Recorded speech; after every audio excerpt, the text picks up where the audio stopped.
మనుషులకి చాలా ఎమోషన్స్ ఉంటాయి, కానీ అందులో చాలా రేర్ ఏడుపు.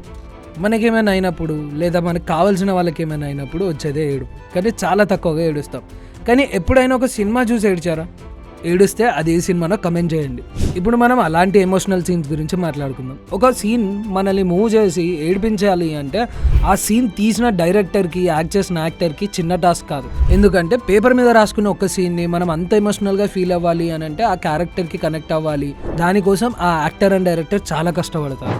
బేబీ క్లైమాక్స్కి వైష్ణవి సూసైడ్ చేసుకున్నాక విరాజ్, ఆనంద్ ఇద్దరిని స్టేషన్ని తీసుకెళ్తారు. అక్కడ ఎవరో కాల్ చేసి విరాజ్ని మంచిగా ట్రీట్ చేయమని చెప్తారు. అప్పుడు ఆనంద్ వాళ్ళ అమ్మ వచ్చి ఫుడ్ తీసుకొస్తే విరాజ్ పైన కూర్చొని ఆనంద్ కింద కూర్చొని ఉంటాడు. బాధేస్తుంది. మళ్ళీ ఇంటికి వచ్చినాక ఆనంద్కి దాచిన డబ్బులు ఇంటి పేపర్లు చూపించి అమ్ముకొని డబ్బులు వాడుకోమని అంటుంది. ఆనంద్ లాకప్లో ఎందుకు ఉన్నాడు అనేది వాళ్ళ అమ్మకు తెలియదు. కొడుకుకి డబ్బులు అవసరం ఉన్నాయేమో అని డబ్బులు ఇచ్చి కొడుకు ఎంత అసహ్యించుకున్నా కానీ సరే నువ్వు ఏడుస్తే నేను తట్టుకోలేను అని డైలాగ్స్ లేకుండా యాక్టింగ్ తో చెప్పిన ప్రభావతి గారికి హ్యాట్స్ ఆఫ్.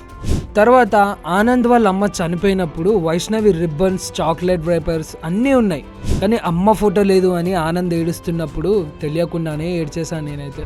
విమానం చాలా పేదవాడైన వీరయ్య తన కొడుక్కి చాలా ఇష్టమైన విమానం చాలా దగ్గర నుంచి చూపించాలి అనుకొని విమానం ఎక్కిస్తాడు కూడా. కానీ విమానం స్టార్ట్ అయ్యే టైంకి రాజు చనిపోయే సీన్. సముద్రకని గారి యాక్టింగ్కి ఆ సినిమాకి అప్పటి వరకు కనెక్ట్ అయినా కాకపోయినా కానీ ఏడ్చేస్తాం.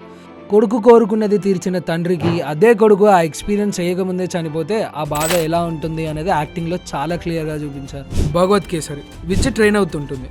విజ్జి బాయ్ ఫ్రెండ్ వచ్చి ఇక నువ్వు ఈ ఆర్మీ అనుకుంటే ఇక్కడే ఉంటావా, నీ వల్ల కాదు, నువ్వు చేయలేవు, ఆయన ఒక సాడిస్ట్ అని బాలయ్య గురించి చెప్తే ఇప్పటికిప్పుడు నువ్వు నీ బిజినెస్లు అన్నీ వదిలేసి నా షూ తుడుచుకుంటూ నాకు జ్యూస్ ఇస్తూ నా వెనకాల తిరగగలవా?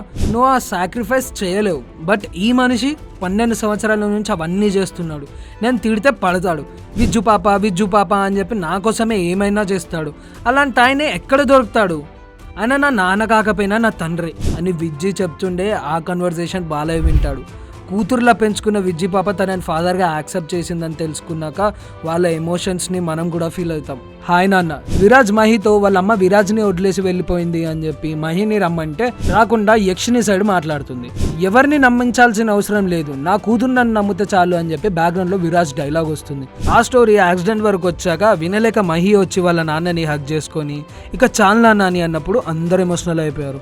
క్లైమాక్స్లో కూడా ఒక సీన్ ఉంటుంది, అదేంటో కమెంట్ చేయండి. వాల్తేరు వీరయ్య చిరు వైపింగ్ రవితేజ పోస్టర్. ఇంతకంటే ఏం చెప్పాల్సిన అవసరం లేదనుకుంటా. రంగమార్తాండ చిన్నప్పటి నుంచి ఎంతో నవ్వించిన బ్రహ్మానందం గారు ఒక్కరే ఇంట్లో ఉంటున్నప్పుడు ప్రకాష్ రాజ్ చూడడానికి వచ్చినప్పుడు ఒక్కసారిగా ఒంటరితనంతో ఉన్న బాధని బ్రహ్మానందం గారి ముఖంలో చూస్తారు. ప్రకాష్ రాజ్ గారిని కొట్టి నేను బ్రతికి ఉన్నానో లేదో మీకు అవసరం లేదా అని నేను ఒక్కడనే ఉండలేకపోతున్నాను, భయం వేస్తుంది అని అంటారు. ఆ డైలాగ్కి అందరూ ఎమోషనల్ అయిపోతాం. నవ్వించడంలో బ్రహ్మానందం గారి తర్వాత ఎవరైనా అనుకున్నాను, కానీ ఏడిపించడంలో కూడా బ్రహ్మానందం గారే ఫస్ట్ అని చెప్పి ప్రూవ్ చేసుకున్నారు.